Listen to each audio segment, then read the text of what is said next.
ఒక 20-25 ఏళ్ళు గోసపడ్డ కరెంటు 25 ఏళ్ళు కదా మూటలు గాలుడు ట్రాన్స్ఫారం గాలుడు లంచాలిచ్చుడు అంత గోసపడ్డటువంటి బాధను 6-7 నెలలనే 24 గంటలు అందరికీ కరెంటు సెట్ చేసినాం. మరి కాంగ్రెస్ వాళ్ళు చాలా పెద్ద సిపాయిలైనది ఒకరిని మించిన వాడు ఓడుండే మరి వాళ్ళు ఎందుకు చేయలేకపోయింది 25 ఏళ్లలో? మన తెలంగాణ వచ్చినాక మరి మనం ఎట్లా చేసుకున్నాం నడుపుకున్నాం 7-8 ఏళ్ళు.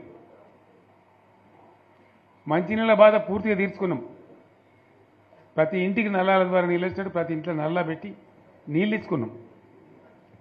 తెలంగాణ వస్తే లాభమైంది, మా ప్రజలకు కొన్ని మౌలికమైన బాధలు పోవాలి, కొన్ని అవస్థలు తీరాలని చెప్పి మిషన్ భగీరథ కావచ్చు మరొకటి కావచ్చు కరెంటు కావచ్చు తెచ్చుకున్నాం. 24 గంటలు కరెంట్ ఇచ్చుకున్నాం. ఏమైనా ప్రాజెక్టు చెరువు కింద నీళ్ళు తీసుకుంటే బంద్ చేసినాం, నీటి తీరువా రద్దు చేసినాం.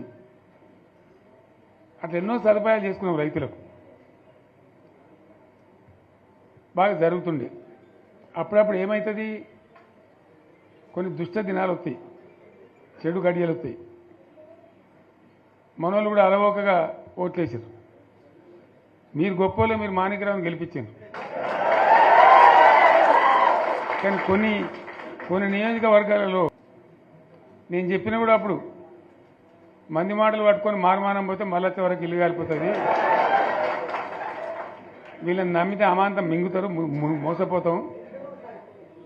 రైతు బంధుకు రామరామ అంటారు, దళిత బంధుకు జై భీమ్ అంటారు, వీళ్ళు ముంచుతారా నాయన అని చెప్పిన నేను.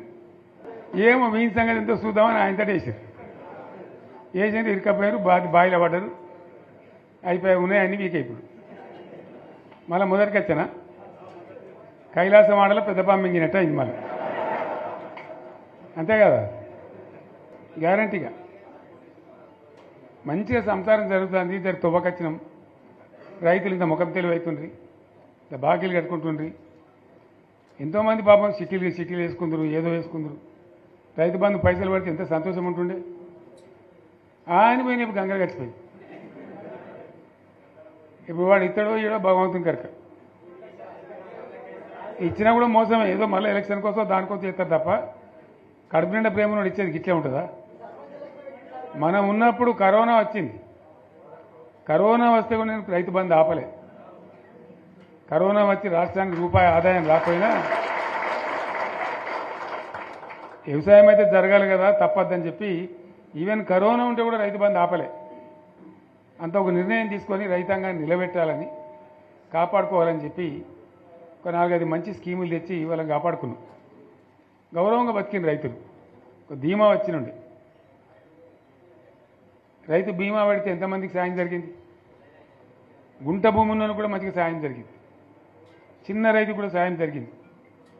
అట్లా అందరికీ మనం గొర్రెల కాపలకు గొర్రెలు ఇవ్వడం కానీ, చేప పిల్లలు కానీ, అనేక రకాల అన్ని వర్గాల ప్రజలను ఎట్లా ఆదుకోని అట్లా ఆదుకున్నాం. మా తెలంగాణ కదా మేము తెచ్చుకున్నాం కష్టపడి. మా వాళ్ళందరి పైకి రావాలి. కాంగ్రెస్ గవర్నమెంటు, కాంగ్రెస్ పార్టీ మొదటి నుంచి కూడా ముస్లింలు ఓట్లేసుకునే తప్ప ముస్లింలకు మనం చేసినరా? ముస్లిం మైనార్టీ పిల్లలకు, మన గిరిజన పిల్లలకు, మన ఎస్సీ పిల్లలకు, మన బీసీ పిల్లలకు ఎంత మంచి రెసిడెన్షియల్ స్కూల్ పెట్టుకున్నాం. అందరినీ కూడా ముందుకు తీసుకుపోవాలి. ఇవాళ మన కళ్ళ ముందని నాకు బాధ కలిగేది ఏంటంటే, చిన్న వర్గాల ప్రజలు కాన్వెంట్ స్కూళ్ళలో చదివించలేరు, వాళ్ళ పిల్లలు కూడా బాగా చదవాలని చెప్పి ఎస్సీలకు, బీసీలకు, మన గిరిజనులకు, మన మైనార్టీ సోదరులకు గురుకుల పాఠశాలలు పెట్టాం. అద్భుతమైన చదువు చదువుకునే వాళ్ళు. ఇవాళ మొత్తం రోజు బడి పిల్లలు విషాహారము, కడుపు నొచ్చుడు, బాధపడు, పురుగులు అన్నం పెట్టుడు. పిల్లలు వెళ్ళిపోతున్నారు, ఆ స్కూళ్ళ నుంచి ఇళ్ళకి వెళ్ళిపోతున్నారు. తల్లిదండ్రులు కూడా భయపడి తీసుకుపోతున్నారు.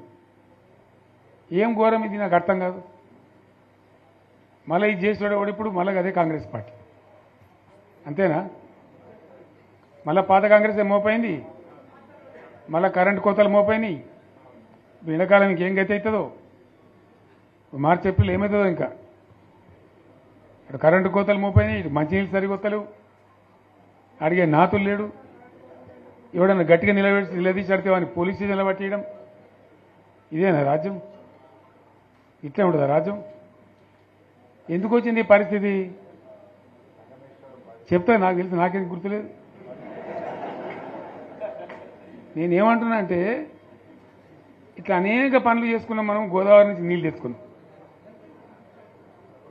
నీళ్ళు తెచ్చుకొని మంచినీళ్ళ తర్వాత సాగునీళ్ళు వెంబడబడ్డాం. మెదక్లో యువతల ప్రాంతం అంతా కొంత అందినాయి నీళ్లు, పాత మెదక్ జిల్లాలో.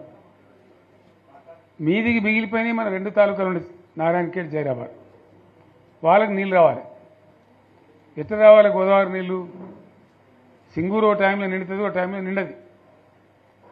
మరి నిండినప్పుడు ఎట్లా? గోదావరి నీళ్ళే దిక్కు. ఇక్కడ ఏదైతే మలన్న సాగర్ కట్టామో 50 టీఎంసీలతోని దీనికే లింకు చేసి సింగూరు నింపేటట్టు సింగూరు నుంచి లిఫ్ట్ చేసి సంగమేశ్వర, బసవేశ్వర అని 2 లిఫ్ట్లు పెట్టుకున్నాం. 2 తాలూకాలకు రెండింటికి కూడా లక్ష ఎకరాల పైచీలకు వచ్చేటట్టు ఎకరాల నీళ్ళ స్టేట్ పెట్టుకున్నాం. టెండర్లు పిలిచినాం, పనులు స్టార్ట్ అయినాయి, గుత్తేదారులు వచ్చిండ్రు, పనులు మొదలుపెట్టిండ్రు. ఇవాళ ఈ కాంగ్రెస్ గవర్నమెంట్ ఆ టెండర్లు ఎందుకు ఆపింది? సంగమేశ్వర, బసవేశ్వర ఎత్తిమోతల పథకాలు ఎందుకు నిలిపేసింది? ఎవరి కోసం నిలిపేసినట్టు? నేను హరీష్ రావుకు చెప్తున్నా, మీరు 2 తాలూకాల ప్రజలను కూడా సమీకరించి సంగమేశ్వర, బసవేశ్వర మీద పెద్ద ఎత్తున దండయాత్ర చేయాలి, పోరాటం చేయాలి. తప్పదు కదా. కొట్లాడితేనే తెలంగాణ వచ్చింది. ఇది కూడా రావాలని కొట్లాడానంటే ప్రజలు విజృంభించాలి, అయితేనే నీళ్ళు వస్తాయి. సంగమేశ్వర లిఫ్ట్ రావాల్సిందే, బసవేశ్వర లిఫ్ట్ రావాల్సిందే.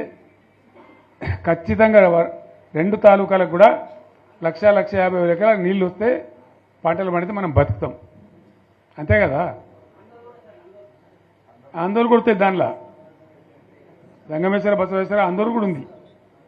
సింగూరు కాక సింగూరు మీది ప్రాంతానికి వచ్చేదంతా కూడా దాదాపు 70,000-80,000 ఎకరాల ఆందోళన కూడా ఉంది. సో అంత మంచి ప్రాజెక్ట్ ఇవాళ కాంగ్రెస్ ఎందుకు ఆపింది? ఓ మినిస్టర్ ఉన్నాడా, ఆయన ఆందోళన. మరి ఆయన ఏం చేస్తున్నట్టు? మంత్రి పదవులు, ముఖ్యమంత్రి పదవులు ఎందుకు? 10 మందికి మెయిల్ చేయడానికా, లేదా తమాషా చేయడానికా? డ్రామా కాదు కదా. కాబట్టి మనం వీళ్ళ మెడలు వంచి ఖచ్చితంగా వాటిని సాధించాలంటే పోరాటానికి సిద్ధం కావాలి. ఓపిక పెట్టినాం మనం ఓపిక పెట్టలేదు. ఇప్పుడు 14 ఏళ్ళు అవుతుంది ఈ గవర్నమెంట్ వచ్చి. మనం ముందే అంటే మనం కన్నేరు అందరూ ఇంకోటి అందరూ ఓపిక పెట్టినాం. ఇప్పుడు వాళ్ళు ఇక కుయ్యలేదు, కుట్టుకోలేదు, ఏం లేదు, మాటనే లేదు. అంటే మనం కొట్లాడ చేయాలి. ప్రత్యక్ష ప్రజా పోరాటాలు లేవదీసి ఖచ్చితంగా ఈ ప్రభుత్వం మెడలు వంచి సంగమేశ్వర, బసవేశ్వర సాధించాలి.